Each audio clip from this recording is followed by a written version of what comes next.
তো গাইস আপুনি কিবা এটা বিজনেছ কৰিম বুলি ভাবি আছে নেকি? যদি কিবা এটা বিজনেছ সৰু বিজনেছ কিবা এটা কৰিম বুলি ভাবি আছে বা বিজনেছটো ডাঙৰকৈ যদিও কৰিব ইচ্ছা আছে তো বিজনেছটো ডাঙৰকৈ কৰিব পাৰে, সৰুকৈ কৰিব পাৰে। বিজনেছটো আপোনাৰ যিখিনি মানে মূলধন সেইখিনিৰে আপুনি বিজনেছটো কৰিব পাৰে। এনেকুৱা এটা বিজনেছ অসমত চলি আছে বৰ্তমান, যিটো বিজনেছ বহুত বেছি গ্ৰ' হৈ আছে, বিজনেছটো বেছি মাৰ্কেটত মানে চলি আছে। এয়া চাওক, মই দেখুৱাইছোঁ, এয়া হৈছে বিজনেছটো প্ৰডাকশ্যন। এয়া কি মানে আপোনালোকে ভাবিছে এয়া হৈছে কাপোৰ থোৱা আলনা, যিটো বৰ্তমান অলপ বেলেগতকৈ বেলেগ পদ্ধতিত বনোৱা হৈছে। কাপোৰ থোৱা আলনা ঘৰ ব্যৱহাৰ। এই বিজনেছটো সকলোৱে কৰিব পাৰে, সৰু ডাঙৰ মানে সকলোৱে কৰিব পাৰে। কিয় পাৰে? কাৰণ বিজনেছটোত কোনো ট্ৰেইনিং নালাগে, এনে আইডিয়াটো পাই যায়, মানে দেখালে আইডিয়াটো পাই যায় মানে প্ৰেক্টিকেলি। তো এই আমাৰ অসমতে এইটো বিজনেছ আৰম্ভ হৈছে। তো গাইজ, এইটো বিজনেছ সকলোৱে কৰিব পাৰে, বেছি শিক্ষা নালাগে, মানে বেছি ট্ৰেইনিঙৰ প্ৰয়োজন নাই। এইটো একেবাৰে চিম্পুল বিজনেছ। কেৱল পাইপ লক এইবিলাক বনাব লাগে আৰু সেয়ে আৰু বেলেগ একো নাই। তো গাইজ বলক জানিবলৈ ভিডিঅ'টো আৰম্ভ কৰোঁ।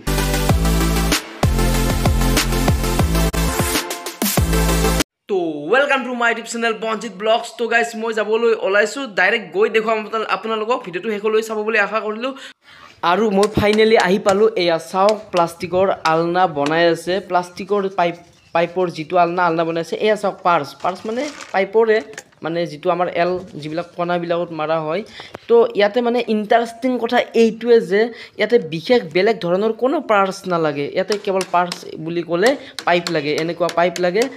আৰু সেয়ে আৰু পাইপ হ'লে হ'ল। পাইপৰ যিবিলাক কণাবোৰত যিবিলাক চাইজ মানে লক লগা হয় সেইবোৰে আৰু বিশেষ বেলেগ ধৰণৰ পাৰ্চ, কোনো ধৰণৰ বাহিৰা পাৰ্চ নালাগে। ইমানেই ইজি হয় য'ত নেকি কোনো ধৰণৰ মানে বিশেষ বাহিৰা পাৰ্চ নাই, অনলি পাইপ, কেৱল পাইপেৰে বনোৱা হয়। একেবাৰে ইজি প্ৰচেছ। কেৱল ভিডিঅ'টো আপোনালোকে এবাৰ চালেই গম পাব, বা বাকী আপোনালোকে বনাবও পাৰিব, জাষ্ট এবাৰ চালেই হ'ল। ইয়াতে কোনো ট্ৰেইনিঙে নালাগে, হাতুৰিৰে কোবাই থাকিব লাগিব, কোবাই ফিনিচিংটো মানে আনিব লাগিব আপুনি। এনেকুৱাই, বেলেগ একো নাই। না আঠা মাৰিব লাগে, আঠাও মাৰিব নালাগে। মই সুধিছিলোঁ কিন্তু তেখেতসকলক, প্ৰথমতে ময়ো বুজি পোৱা নাছিলোঁ, আঠা মাৰিব লাগিব বুলি ভাবিছিলোঁ, কিন্তু নালাগে। আঠা দিয়া নাযায় নেকি? আঠা দিলে আৰু এইটো হেৰি কৰিব নোৱাৰি, অলপ বেন থাকিলে সেনেকৈ থাকি যাব। হয়, নিশ্চয়কৈ ক'ব লাগিব, খুবেই ইণ্টাৰেষ্টিং। এইটো এটা ব্যৱসায়, ইণ্টাৰেষ্টিং মানে কামটোও ইণ্টাৰেষ্টিং কাম, য'ত নেকি কোনো ধৰণৰ আঠাও নালাগে। ইয়াতে খুবেই ইণ্টাৰেষ্টিং। ক'ব লাগিব যে ইয়াতে আঠাও নালাগে, ইয়াতে কেৱল হাতুৰি আৰু পাইপ, বেলেগ একো নালাগে। আৰু যিবিলাক আমাৰ লক আছে, বা যিকোনো লক আছে, এইবোৰ লকখিনি লাগিলে হ'ল। বিজনেছটো বেয়া নহয়, অনলি পাইপৰে মানে আৰু বিশেষ একো নাই ইয়াত। কেৱল হেডচুৰে কাটি সমানটো ঠিকে কৰিব লাগিব। তাৰ পাছত এনেকৈ হাতুৰিৰে কোবাই গৈ থাকক। তাৰমানে হাতুৰিৰে ফিনিচিং কৰিব লাগিব, কোবাই। তাত বাহিৰে একোৱে নাই, একেবাৰে ইজি, একেবাৰে চিম্পল। আপোনালোকে দেখিব পাৰিছে, হাতুৰিৰে কোবাই এনেকৈ ফিনিচিং আনি আছে।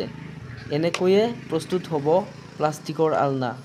ইয়াত বিশেষ একোৱে নালাগে, খুব বেছি জনপ্ৰিয়। আৰু এই আলনাটো বৰ্তমান মাৰ্কেটত জনপ্ৰিয় হৈ আছে।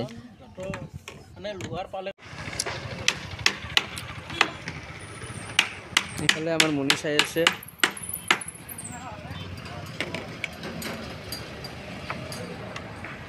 তো গাইজ, মই আমাৰ মনিক সুধিছোঁ মানে কোনটো আলনা বেছি ভাল হ'ব। আলনা বহুত আছে, লোহাৰ আছে, কাঠৰ আছে, ষ্টিলৰ আছে, কিন্তু কোনটো আলনা বেছি ভাল হ'ব? প্লাষ্টিক। এইটো দেখিছে আপুনি পাইপ, এই পাইপটো এনেকুৱা মানে আলনা বহুত আলনা দেখিছোঁ, এনেকুৱা আলনা দেখা নাই। এইটো নতুন চিষ্টেম। হয়। আৰু এইটোত মানে আপোনাৰ মানে কি, এইটো খুলিও থ'ব পাৰিব ইচ্ছা কৰিলে, এইটো আঠা নালাগে মানে। লগতে এইটো আপোনাৰ লাইফ টাইম বুলি ক'লেও ভুল নহয়। এইটো লাইফ টাইম, আপোনাৰ মামাৰো নধৰে, লাইফ টাইম। আৰু এইটো খুলিব পাৰি, চাফা কৰিব পাৰি। লগতে আপোনাৰ মানে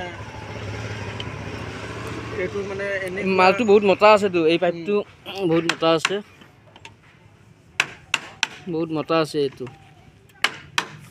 লাইফ টাইম আপনার 20 বছর নয় 50 বছরও যাব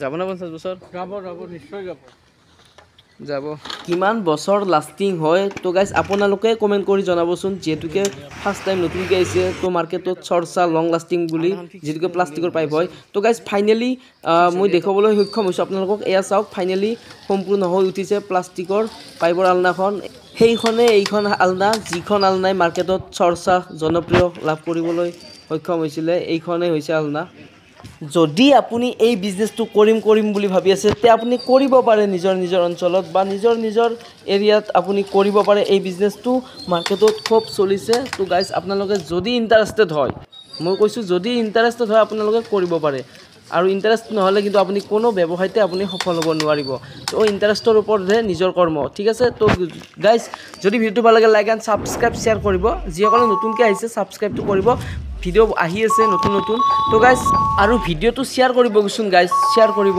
তো গাইজ কি ক'ম বাই বাই